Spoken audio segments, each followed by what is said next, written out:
माध्यम से बताना, कौन विषय लाने के आज यहाँ कलेक्टर दरबार पहुँचे हैं सर?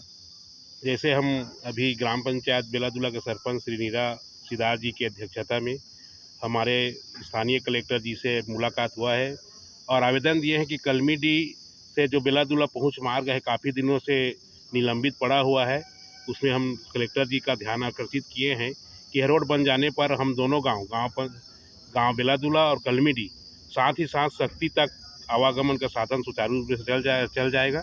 इसलिए हम कलेक्टर जी से सकारात्मक बातचीत किए हैं।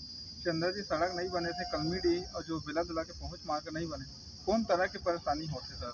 बहुत परेशानी हो रहा है। जैसे दोनों सड़क बन जाता है तो दोनों गांव में एक भाईचारा बना रहेगा, वहां से मजदूर भी आएंगे, अनेक प्रकार की सुविधा हम लोगों को मिलेगा। और यह जो प्रयास है हमारे नीरा भाई सिदार जो सरपंच हैं उनके द्वारा जारी है। उनके साथ हम स्थानीय लोग और पूछ पंच लोग यहाँ उपस्थित हुए हैं।